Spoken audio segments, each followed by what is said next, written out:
Welcome to Citizens Report. I am your host, Patty Ceppa, Vice President of the Radnor Citizens Police Organization. Today we are going to talk about a new Radnor Township program called the Youth Aid Panel. We are pleased to welcome on set today the chair of Radnor Township's Youth Aid Panel, Sarah Armstrong. Also joining us is another panelist, Howard Childs. Thank you both for being here. Thank you so much. Sir. So let's start with Sarah. Sarah, can you tell us a little bit about the Youth Aid Panel, what it is, and how it came here to Radnor Township? Certainly. So the Youth Aid Panel is a program offered through the Radnor Police Department, and it is a program that is hosted through the Center for Resolution in Media, Pennsylvania. And basically what it is it's an opportunity for youth in our community who have gotten into trouble, and it's generally a summary offense or a misdemeanor 3, and that's generally things like underage drinking, shoplifting, in the park after dark, harassment, we've had cyberbullying, those types of cases. So it's an opportunity for there to be resolution for those youth for those types of offenses without having to go to court. So it's in general what's called ARD. It's an alternative rehabilitative disposition program that we offer.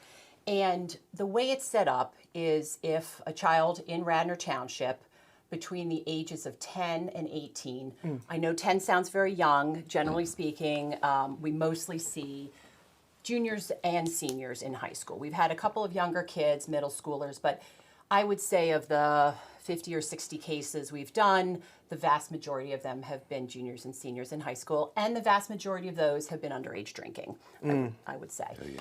And instead of all of those youths having to go to court down in Media, and for those offenses to be entered into their permanent record, this is a program where first-time offenders in that 10 to 18 age range are able to come before the panel. So we're volunteers, we're all Radnor residents on the panel, and it's a way for us to understand what happened and take something that was a bad decision and turn that into a teachable moment. So that's what Youth Aid Panel is, and we started it in Radnor Township just over a year ago, October of 2018.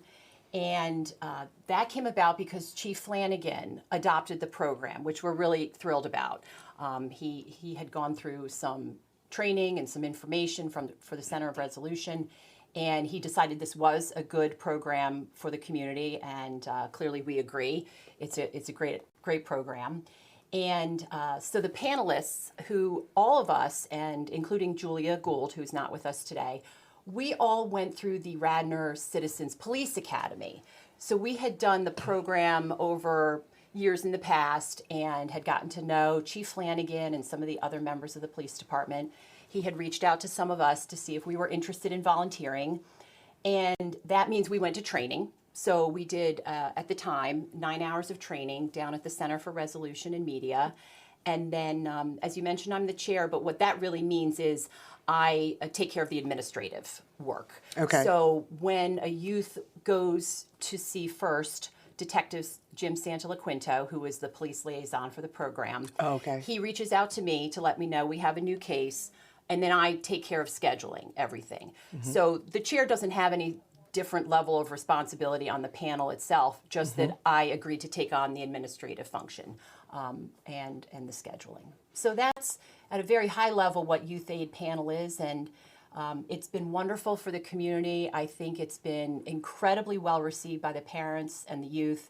I know personally it's been incredibly rewarding to see these 50, 60 kids come through the program and how happy they are afterward, and so that's in general what the panel does. Okay, great. That helps a lot. So we, as you said, are all volunteers, and this program is voluntary for both the youth and the panel as well. Yes. Okay. Correct. And from what I saw, I believe this started in 1975, but then it folded very quickly, and then all of a sudden in 1994, they started to bring it back. And then now Radnor's getting it at 2018. So are there a lot of other panels around the country that have been existing all this time? Is it a general type of panel in the jurisdiction, or? So Delaware County, I know that, for instance, there are other communities in our county that have had the program for upwards of 20 years. And we were fortunate because at our training, one of the police officers who's been involved with the program for 20 years in Haverford came and helped us at training. And that was really, I think, very beneficial. And we also, I think, had the really wonderful opportunity of training together as a panel, because we are all new to this. And so the first three panelists, myself, Howard, and Julia, we all trained together. So I think that was great. And then we started off with a very large underage drinking party, so a little bit of a baptism by fire for the panel. But that turned out to be wonderful because we developed a rhythm as a panel. We started to understand the types of questions we were going to ask, the types of things that we were particularly concerned about, and that was wonderful. So I do believe that the Center for Resolution has been in existence for quite some time, as you mentioned, since the mid-'70s. But it did, parts of it didn't, I think, just kind of get elevated into the community until the mid-'90s. And then I think 96 is when Youth Aid Panel, because Center for Resolution does other programs besides Youth Aid Panel. And then in the mid-'90s, they started rolling that out to the various communities in Delaware County. And like you said, we adopted it a year ago. And so far, I think, to great success. That's terrific. Yeah. Now, we'll get into exactly what the process is and what the youth goes through. But Howard, how did you get involved and why did you get involved? Was this something that somebody came to you and asked you to be part of? Well, I have a standing joke with Chief Flanagan.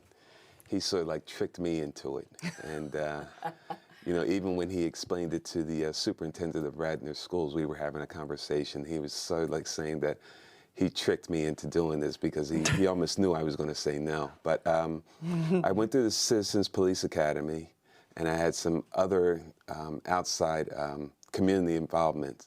And he invited me to that. I went to that, and then the next thing I know, he asked me to go down and to check this program out. He thought I'd be a good fit for it.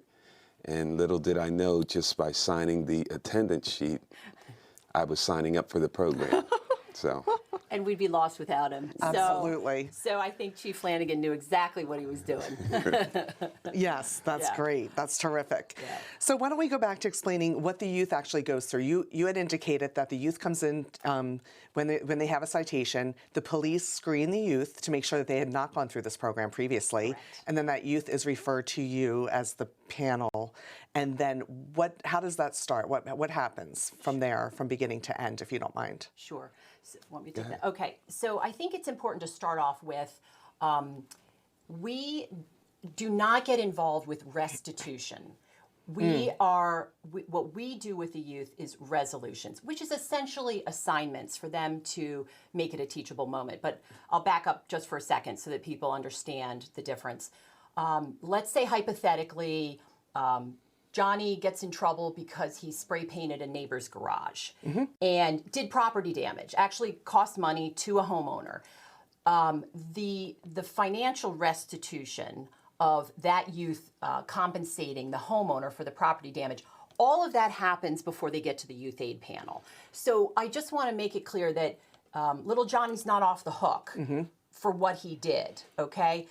But then once all of that has been settled, and like I said, the youth actually pleads guilty to what happened. We're not judge and jury, right? So by the time they get to us, they have pled guilty. And sometimes people will say, well, why in the world would you plead guilty? Because then you get to enter the program. And then if you successfully complete the program, it literally gets ripped up. You're scot clear, the whole thing. As if it like never happened. Oh. And that's so beneficial to these kids, especially as they're looking to finish college applications and all that kind of thing. So it really is a tremendous benefit for these kids to have this opportunity. So those things happen before they come to the panel. Okay. So then the night of, okay, so now you've heard from me, I've scheduled you to come before the panel. And the youth will come in with a parent or a guardian. And we spend maybe the first 3 to 5 minutes explaining to the youth what's going to happen that evening. And we explain that it's a confidential process. So anything said in the room never leaves the room. We live in this community, as do many of the youth we see. I've run into some of them at Costco, at Wawa. We never talk about it, although I'm sure Howard and Julia have had the same positive experience I have, which is parents have come up to me a year later somewhere just to tell me how great their kid is doing. And that's so rewarding when they do that. But we never talk about what goes on in youth aid panel with an individual. So they come to the meeting. The meetings generally last 30 to 45 minutes for the first meeting. And at that one, what we want to do is hear from the youth, kind of what happened, what the experience was like for them. And then we spend quite a bit of time just asking the youth questions. We want to know what they're interested in because we're trying to draw out of them during that period of time what we think would be a good resolution. I mean, that's really the goal. We're asking them what their interests are. We're asking them how they're doing in school. We're talking to them about home life a little bit, just so that we can get a general sense of what's going on in the youth's life outside of this particular incident. Okay. And so that's what happens at Youth Aid Panel the first night. They'll tell us they'll answer our questions. They step out of the room with their parent or guardian for 5 to 7 minutes while then the panel has a discussion and we come up with resolutions. And I think the panel's done really an outstanding job with crafting really good resolutions so that it's a teachable moment. I was saying earlier, like for instance, the panel never gives pick up trash on Lancaster Avenue for an underage drinking citation. There's no correlation, there's no teachable moment for that kid. That's simply a punishment. And so what we do is we'll come up with something, for instance, like research what happens to your body at various blood alcohol content levels. And we have had some outstanding presentations. So we'll say to the youth, this is one of your, generally we do 3, kind of in the 3 to 4 range of numbers of resolutions. But one of them might be, we want you to present to us what happens to your body at various blood alcohol content levels. And many of them are shocked to find out that you can actually kill yourself by drinking too much, right? So those are the types of lessons we're coming up with. But while we've talked to the youth about their life and stuff and school, we may find out that they're very artistic. We may find out that they participate in the audiovisual club at the high school. And so what we do when we give them a resolution is we'll say, be creative. You can do a bulletin board, you can do an essay, you could do audiovisual. And we've had just some outstanding presentations from these kids. And I know one in particular was so good, I talked to the youth about whether or not this youth would be comfortable if I shared it with the Board of Commissioners so that they could see the type of work being done. And this youth was very open to that, and I thought, boy, they should even show it at the high school. It's so good. So I've just been overwhelmed at the quality of work these kids put out, and that's done a month later. So the evening of, we talk to them, spend about 45 minutes, we craft the resolutions, and then they leave with their homework assignments, essentially. And then they come back roughly 3 to 4 weeks later and present to us their work. And Howard and I have talked about this at length, but truly one of the most rewarding things is when the kids come in, they don't exactly know what's going to happen in the room. It's a relatively fresh incident. Most likely mom and dad are upset. The child is upset. Everybody's a little bit upset. So because we're a little bit on the older side, we try to de-escalate maybe some of the emotion that's going on in the room. But when the youths come in, their body language is very sad. It's low, the shoulders are down. And when they come back a month later, their body language is different. They're smiling. They're proud of the work that they're going to present to the panel. So it's certainly been the most rewarding volunteer experience I've ever had, just to see the change, because it's relatively immediate. In just 3 to 4 weeks, you see a kid that was really down in the dumps turn things around, and so that's kind of what happens the night of and then the following. That's essentially what happens when you come to see the panel. Yeah. Do you want to add anything, Howard? I'd just like to say that for me, it's been an interactive thing. We tell them right off the bat to add to what she said. You know, we're not here to chastise you any longer or anything like that.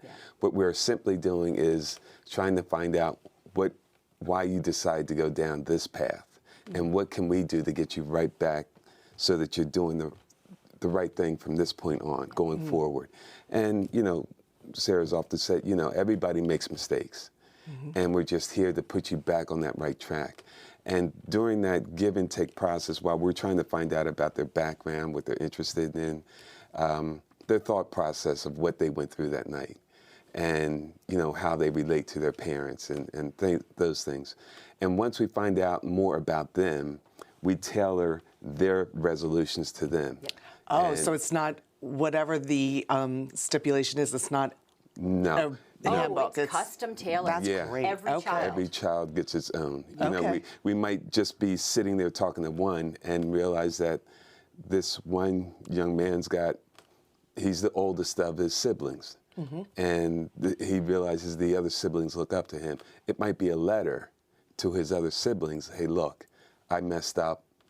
Don't do this because these are the consequences. And when he realizes who he is in their eyesight from that point forward, from that going forward, he looks at things differently.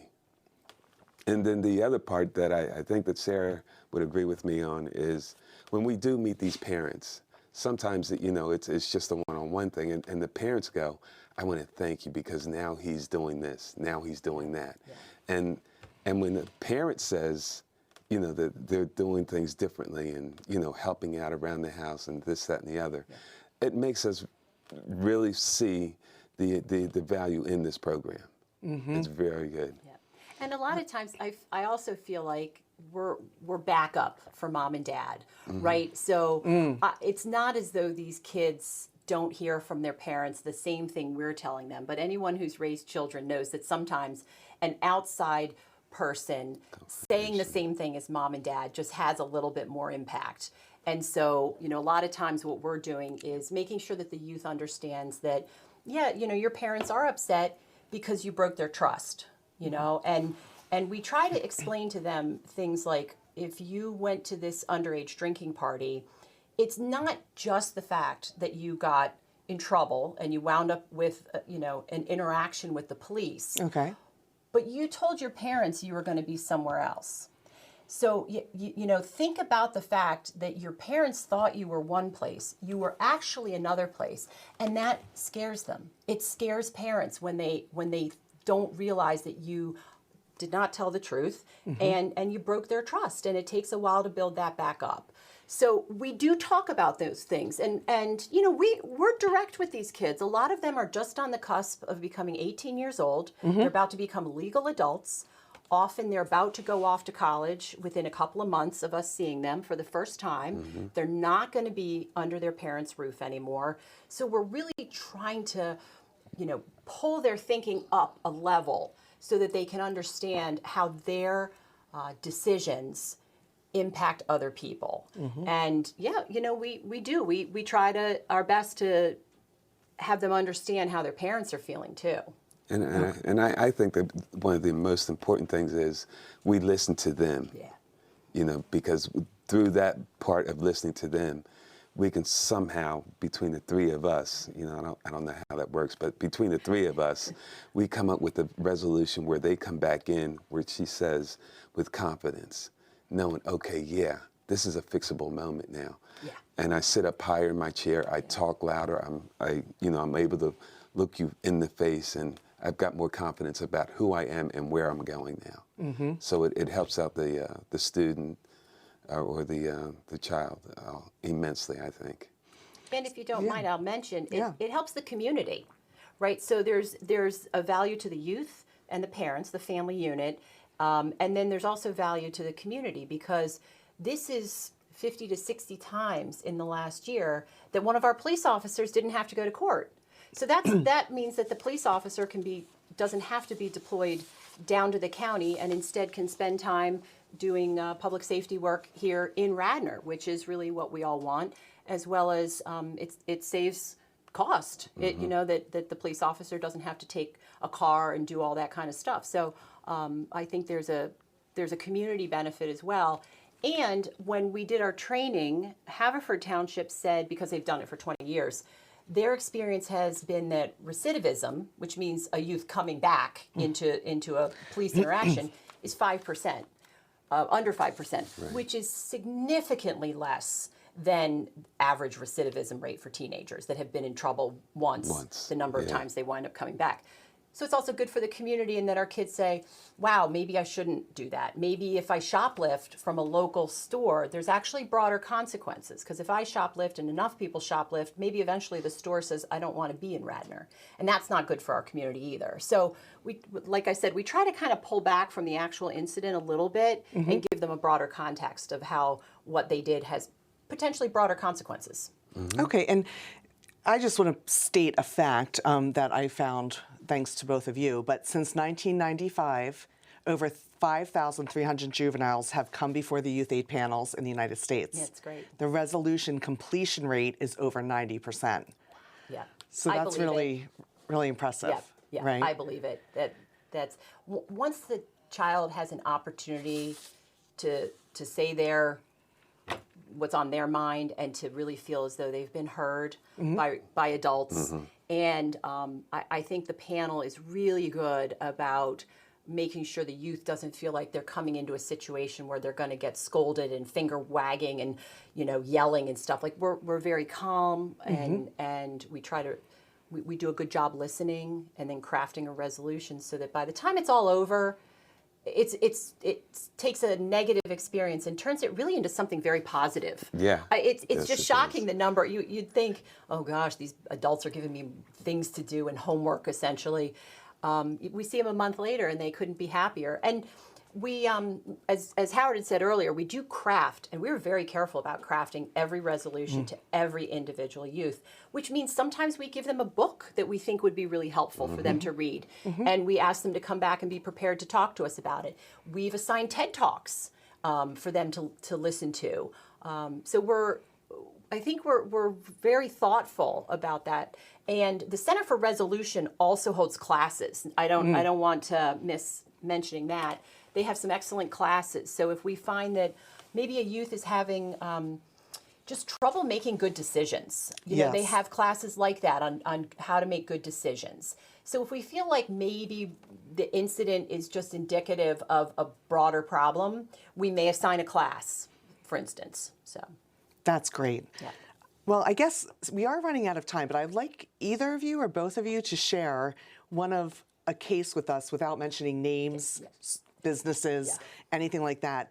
It could be something that really got to your heart or something that was very rewarding or your biggest success story, whatever you want, if you have one to share with us. I know we call Howard the bleeding heart. I was going to say big heart. Big heart Howard's going to have a hard time picking one, but why don't you go ahead? Yeah, there have been a couple that have actually touched me, and the tears have come in. But we had one where the mother, she actually broke down as well. And we asked her son to step out. And, based on our backgrounds and what we've seen in our past as well, I think that also helps us out going forward. And, we were able to talk to her, to let her know that her son wasn't a lost cause. Yeah. It might seem hard right now, but with the resolution and getting him to focus on who he was, this thing could turn around. But we also let her know that she had to put some work in too. She had to be, just because he was a male, I felt that, being a male and growing up with a single parent, I felt that I could share something that sort of like kept me on the, I'm not going to say straight and narrow, but kept me close to it. And by her putting her foot down now at this early age, it would carry over into the point where when he got older, he would learn to respect her. And that's what it comes down to. You might not love them right then, but when it's all said and done, and he can look back on it after he's finished college and done everything successful from this program, he can look back and say, I love you, and go and hug her and thank her for the way he brought her up. And it's those little moments like that Yeah, that very rewarding. we yes. reach across the table and we help somebody out. It's just not always the child. Sometimes it's the parent. And the parents have learned a lot from it too. So. It is. It's so rewarding with the parents as Yeah. well, because they're often very upset that with their child and the whole circumstance. And part of what we do is we just let them know it's going to be okay, and then we're confident their child will become successful through the program. So we're really good at kind of de-escalating. But yeah, we have tears. We have laughter. You know, I think part of my job as chair is to make sure I have Kleenex. So I do always make sure I have Kleenex for the evening. But we've had so many cases that it's hard to pick out one. It but is. It really is.